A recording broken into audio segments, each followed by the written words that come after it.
24 ore su 24, le notizie corrono più veloci sul web. Guarda le ultime news sulle web TV di TG Italia, TV Veneto e tvverona.com. Connettiti con Industria e Finanza, la cronaca del Veneto e la cronaca di Verona.com.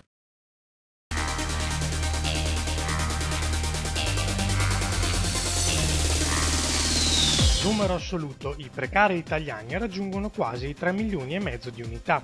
Lo stipendio è mediamente di 836 euro netti al mese, solo il 15% è laureato. I dati sono stati elaborati dalla CGA di Mestre.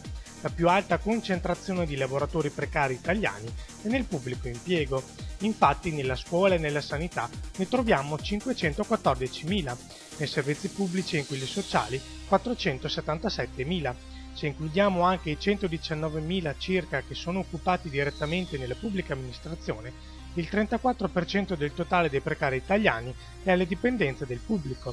Gli altri settori che registrano una forte presenza di questi lavoratori atipici sono il commercio, i servizi alle imprese e gli alberghi e i ristoranti. Su un totale di oltre 3 milioni di lavoratori senza un contratto di lavoro stabile, ha affermato Giuseppe Bortolussi, segretario della CGA di Mestre, quasi 1.289.000, pari al 38,9% del totale, non ha proseguito gli studi dopo aver terminato la scuola dell'obbligo. Questi dati smentiscono un luogo comune che identifica il precario in un giovane con un elevato livello di studio.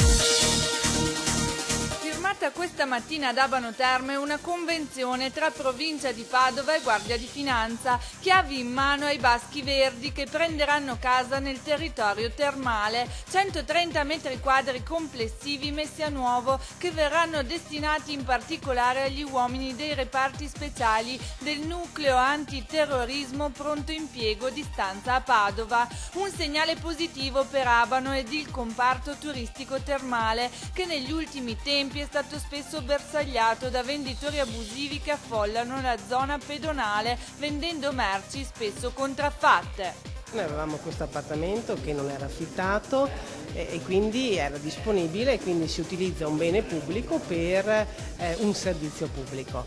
La Guardia di Finanza ci ha dato degli uomini in più rispetto a quella che è la dotazione provinciale, uomini importanti, molto preparati, che saranno davvero importanti per la lotta al crimine nell'ambito della nostra provincia e quindi era importante e giusto che le amministrazioni locali dessero un supporto qualora avessero avuto dei locali liberi. Per noi è davvero molto importante sia la lotta alla contraffazione perché è fondamentale per i nostri negozi, ma anche l'ordine pubblico è altrettanto importante. In entrambi i casi la Guardia di Finanza è riuscita a dare un notevole apporto nella nostra provincia.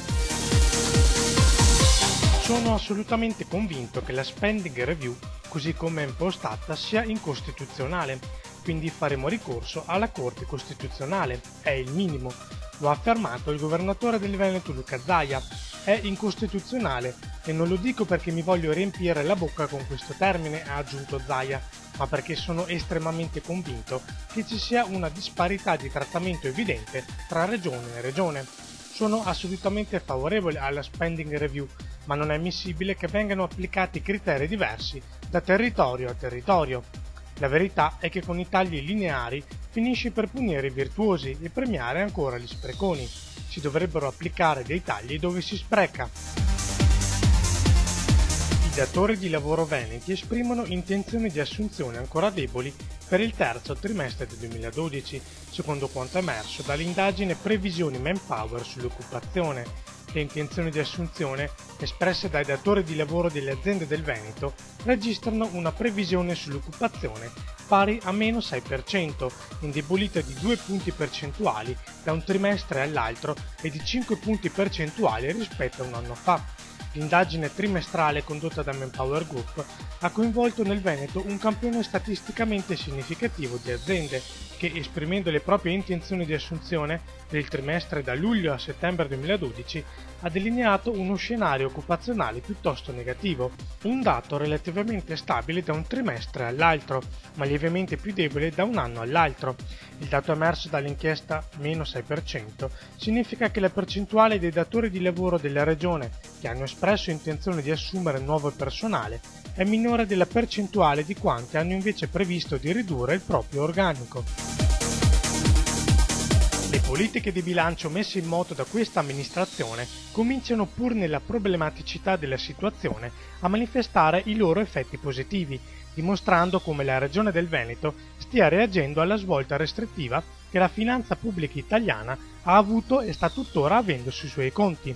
Lo ha detto l'assessore veneto al bilancio Roberto Ciambetti, illustrando i dati più significativi del rendiconto 2011 dell'ente. Tre elementi in particolare, ha evidenziato l'assessore, mettendo a confronto il 2010 con il 2011, dimostrano che ci stiamo muovendo nella direzione giusta. Il disavanzo è sceso da 2,6 a 2,4 miliardi di euro, l'indebitamento è passato da 1,3 a 1,2 miliardi, i residui passivi soggetti al patto di stabilità sono diminuiti da 4,1 a 3,3 miliardi.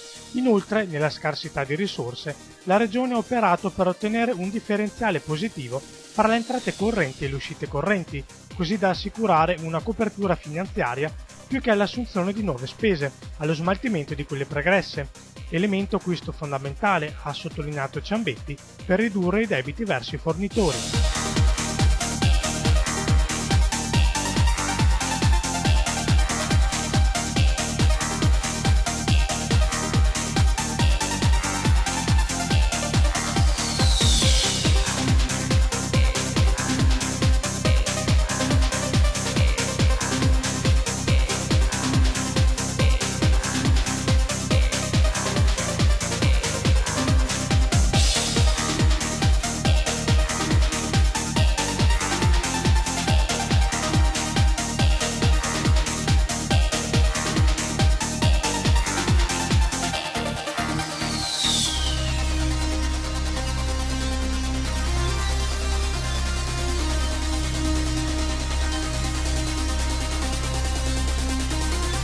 24 ore su 24, le notizie corrono più veloci sul web. Guarda le ultime news sulle web TV di TG Italia, TV Veneto e tvverona.com. Connettiti con Industria e Finanza, la cronaca del Veneto e la cronaca di Verona.com.